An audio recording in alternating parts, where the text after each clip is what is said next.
ke tema pembahasan kita. Ini mencari pengawas pemilu yang pemberani, Pak. Ya. Pak Fauzi ini juga kebetulan sebelumnya juga menjadi bagian dari anggota Timsel KPU Provinsi Kalsel, Pak ya. Betul. Belum lama ini. Nah, untuk sekarang beralih ke Timsel calon anggota Bawaslu Kabupaten Kota Wilayah 1, Pak. Nah, ini wilayah mana aja nih Pak yang ditangani oleh Timsel yang Bapak pimpin ini, Pak? Jadi untuk wilayah Kalimantan Selatan itu terbagi 3 wilayah untuk seleksi Bawaslu Kabupaten Kota ini.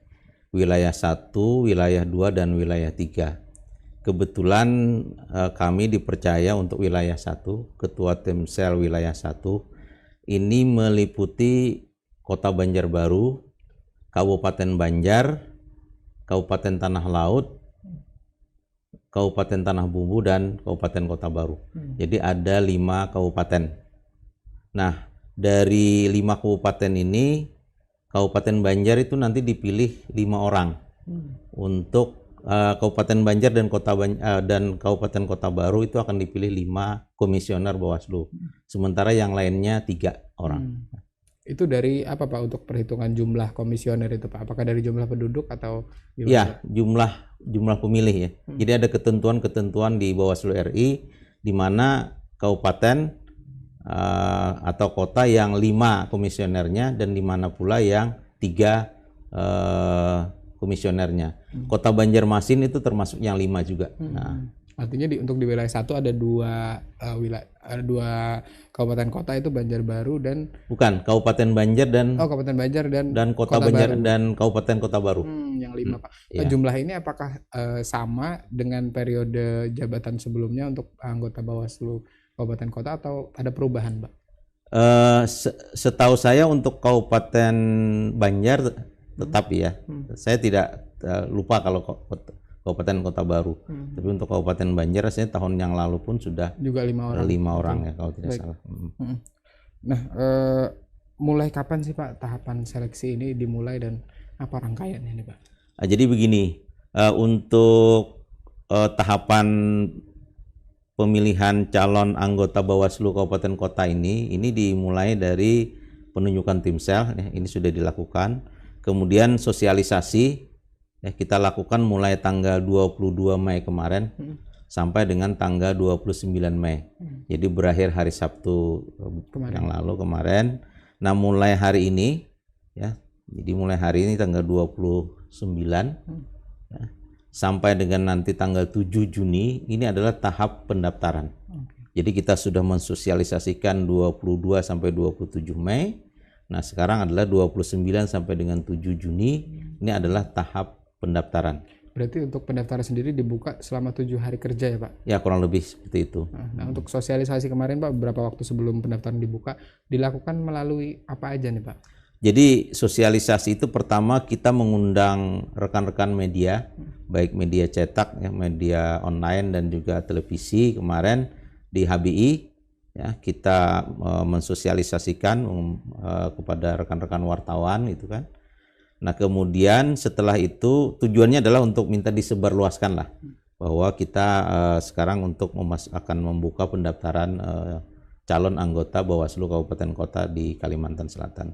Setelah itu hari-hari berikutnya kita melakukan sosialisasi langsung ke kabupaten kota sesuai dengan wilayah masing-masing. Apa sasarannya Pak di masing-masing kabupaten kota? Jadi kita menghendaki agar jumlah yang diinginkan, kuota yang diinginkan itu terpenuhi. Itu yang pertama. Kuota ini menyangkut kuota secara umum ya. Artinya pendaftar itu kan minimal adalah 8 kali kebutuhan. Jadi kalau yang 5 komisionernya maka akan diharapkan ada 40 pendaftar. Minimal Pak ya. Ya, kemudian kalau yang 3 itu minimal 24. Tapi selain itu juga Pak Dodi, kita berharap dari kuota itu terpenuhi juga syarat 30% kuota perempuan. Nah, oleh karena itu kita berharap dengan mensosialisasikan langsung ya, walaupun tempatnya di kantor Bawaslu Kabupaten Kota ya, kita pinjam di sana, tetapi kita mengundang baik itu dari ormas ya, kemudian mungkin juga dari organisasi pemuda ya, dan lain sebagainya ya, organisasi perempuan juga kita undang, perwakilan-perwakilan mereka, termasuk juga Panwas kecamatan. Nah, karena diharapkan mereka kan sudah punya pengalaman sehingga bisa untuk mendaftar juga. kita undang juga untuk bisa mendaftar. Karena apa? Karena ini untuk memenuhi kuota. Kemudian memenuhi kuota perempuan. Selain itu kita dengan semakin banyak mendaftar, ini akan bisa memilih yang baik-baik lah. Terbaik, betul. Dan mendapatkan yang terbaik. Terutama yang judul kita podcast hari ini kan pemberani ya. Betul. Karena memang kita menginginkan yang berintegritas ya. Walaupun ini subjektif, tapi kita nanti akan lihat dari rekam jejaknya. Nah kemudian juga selain itu kita berharap mereka kompeten di bidangnya. Sehingga betul-betul menjadi pengawas pemilu ini dengan baik ya. Jadi kalau istilahnya penjagalah agar jangan pelaksanaan pemilu ini melenceng dari apa yang kita harapkan. Jadi itu sasaran yang kita ingin capai dengan kita langsung mensosialisasikan ke kota atau kabupaten tempat sesuai dengan wilayah kita tadi. Berarti waktu itu keliling Pak ya, tim sel ini Pak ya? Kalau kami di wilayah 1 dibagi. Jadi saya itu kena Kota Banjarbaru, Kabupaten Banjar, Tanah Laut. Tapi ada kawan yang lain yang seperti Pak Heri sekretaris, kemudian juga Pak Dianto itu kena di Tanah Bumbu dan Kota Baru ya. Dipencar-pencar betul. Ya.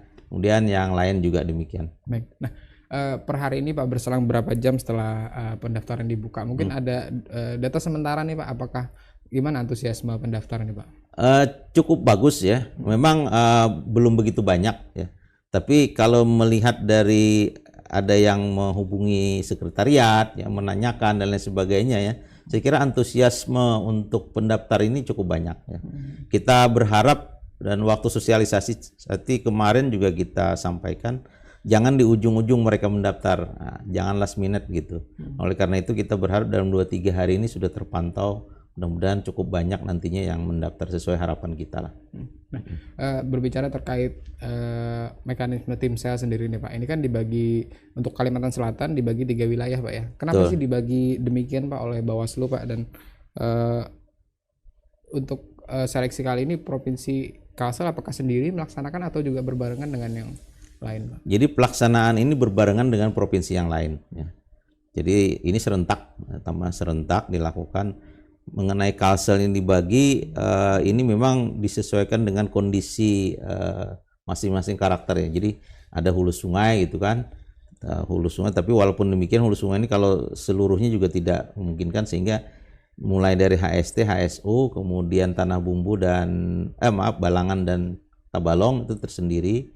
Kemudian yang HSS dengan Tapin digabungkan dengan Kota Banjarmasin dan Kabupaten Batu. Tapi secara karakter khusus tidak ada yang ini ya. Cuma pembagian ini aja mungkin dari sisi kedekatan antara kabupaten kotanya begitu. Wilayah kerja aja. Iya, wilayah kerja ya, seperti itu. Baik. Nah, untuk di wilayah Kalsel 1, wilayah 1 di Kalsel sendiri Pak, ini animo pendaftar lebih cenderung lebih tinggi di mana Pak? Apakah di Kota Baru yang tadi dicarinya lebih banyak, dan di Kabupaten Banjar dan di Kota Baru yang dicarinya memang lebih banyak nih Pak? Sementara ini belum terdeteksi ya, yang mana yang animo yang ini ya. Tetapi kalau berdasarkan pengalaman yang lalu ya, dari ada kawan yang juga mengamati secara langsung, tampaknya memang yang animo yang cukup besar itu antara lain, dan ini juga pengalaman KPU kemarin, itu mungkin Kota Banjarmasin, kemudian Kota Banjarbaru, kemudian Kabupaten Banjar. Kota Baru juga cukup ini karena dicari 5 komisioner kan. 5 komisioner. Jadi kita memang belum punya data karena baru 1 hari dibuka ya. Tapi sekali lagi kita berharap mudah-mudahan dengan semakin tersosialisasikan kegiatan ini ya, rekrutmen ini, diharapkan memang animo itu cukup besar nantinya. Tidak hanya seperti misalnya Kota Banjarmasin, tapi juga di kabupaten-kabupaten lain lah, saya kira itu. Nah, mumpung masih hari pertama dan masih ada 6 hari kerja lagi nih Pak Ya, pendaftaran, mungkin bisa digambarkan syarat-syarat utamanya apa sih Pak untuk mendaftar Ya. ini Pak? Jadi begini Pak Dodi, secara umum ya, syarat utama yang diperlukan itu adalah pendidikan, itu minimal SMA. Jadi SMA sederajat lah begitu ya. Jadi pendidikan SMA sederajat. Tetapi kalau misalnya pendidikannya sudah S2 lebih baik lagi kan. Itu yang minimal. Minimal SMA sederajat. Jadi bisa MAN, bisa SMK dan sebagainya. Kemudian yang kedua usia ya. usia itu ketika mendaftar itu sudah memasuki usia 30 tahun. Oh, ada minimalnya. Ya, ada minimalnya. Jadi bukan pada saat dilantik ya, tetapi pada saat yang bersangkutan mendaftar itu sudah memasuki usia 30 tahun. Berbeda dengan KPU provinsi kemarin.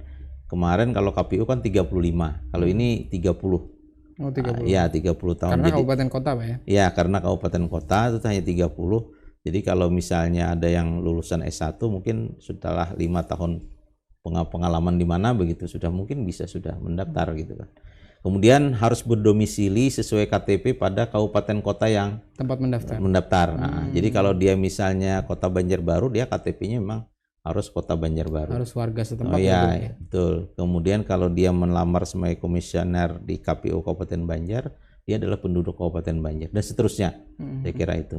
Nah, yang lain-lain saya kira kesehatan kita sudah sosialisasikan itu ya, dan itu bisa di-download di websitenya Bawaslu Provinsi ya. Ada sekian syarat yang memang harus dipenuhi, tetapi yang juga penting adalah bahwa calon anggota KPU ini ya, itu nantinya diminta bekerja penuh waktu. Nah, jadi bukan paruh waktu. Oleh karena itu nantinya yang bersangkutan itu kalau misalnya PNS itu nantinya harus bersedia cuti di luar tanggungan negara. Atau misalnya ada ormas, pengurus ormas yang berbadan hukum, yang bersangkutan harus mengundurkan diri. Ya, jadi itu yang apalagi kalau di parpol. Kalau di parpol kan harus tidak terlibat parpol lagi paling tidak 5 tahun. Oh, ada waktunya ya. Jadi kalau tahun kemarin masih anggota parpol tidak bisa sekarang mendaftar. Jadi dia harus dinyatakan sudah 5 tahun tidak aktif lagi di parpol. Jadi itu ada beberapa yang syarat-syarat yang diperlukan, termasuk bagi yang PNS tadi yang mendaftar sekarang itu harus ada izin dari atasan. Terkait yang cuti di luar tanggungan tadi, Pak. Jadi cuti di luar tanggungan negara itu adalah pernyataan mereka nanti membuat pernyataan kan bersedia cuti di luar tanggungan negara. Tapi ketika mendaftar ini yang bersangkutan sudah harus mendapat izin dari atasan pembina kepegawaian. Jadi kalau di provinsi itu kita mintakan sudah minimal itu sekda. Kalau bisa wakil gubernur atau gubernur. Yang jadi surat bisa izin tadi, Pak. ya untuk surat izin mendaftar tadi bisa gubernur, bisa wakil gubernur atau minimal sekda. Kalau di kabupaten kota itu juga minimal adalah minimal juga sekda. Kalau bisa wakil bupati atau bupati. Jadi bupati, wakil bupati, sekda. Atau di kota, wali kota, wakil wali kota atau sekretaris kota gitu. Jadi surat izin itu mereka harus dapatkan. Sehingga nantinya kalau mereka terpilih, mereka harus cuti di luar tanggungan negara. Sekarang memang tidak perlu cuti dulu kan.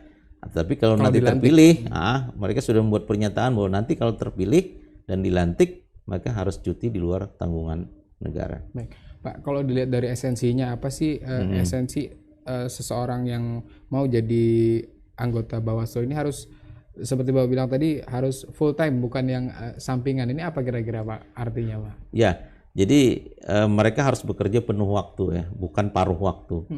Nah, artinya apa? Artinya memang kegiatan ini ya bukan hanya sekedar untuk memenuhi keperluan administrasi saja. Tapi betul-betul untuk bagaimana mengawasi jalannya pemilu mulai dari tahapan awal sampai dengan tahapan akhirnya. Nah, jadi kalau tahapan akhir itu kalau misalnya pilkada ya sampai pelantikan misalnya kan, bupati, wakil bupati atau wali kota atau gubernur dan sebagainya. Jadi tahapannya kan panjang. Nah, jadi itu sudah harus masuk dalam pengawasan dari Bawaslu. Nah, oleh karena itu tidak mungkin kalau nantinya mereka hanya bekerja sambilan di Bawaslu ini. Jadi mereka memang harus kerja penuh waktu dan oleh karena itu maka syarat-syarat tadi harus dipenuhi. Syarat-syarat misalnya ada izin kalau misalnya memang mereka PNS atau misalnya mereka tidak terlibat dalam parpol ya karena nanti ada konflik kepentingan kan kalau mereka ini. Jadi hal-hal itulah sehingga mereka memang diwajibkan untuk kerja penuh waktu ya di Bawaslu ini. Harus jadi fokus utama, Pak. Betul, betul. Nah, Pak, izin membacakan pertanyaan dari media sosial yang masuk dari pemirsa Bebas Online ini, Pak, dari Rusman. Ini pertanyaan untuk jangka waktu kerjanya berapa lama, Pak? Mungkin periode masa jabatannya maksudnya, Pak. Untuk yang anggota Bawaslu-nya 5 tahun. 5 tahun. Jadi 2023 sampai 2028. 2028. Jadi kalau misalnya katakanlah ya, asumsinya misalnya dilantik mereka 1 Juni 2023, maka mereka nanti akan berakhir 31 Mei 2028. Ya, jadi periodenya 5 tahun. Selama 5 tahun. 5 tahun. Nah.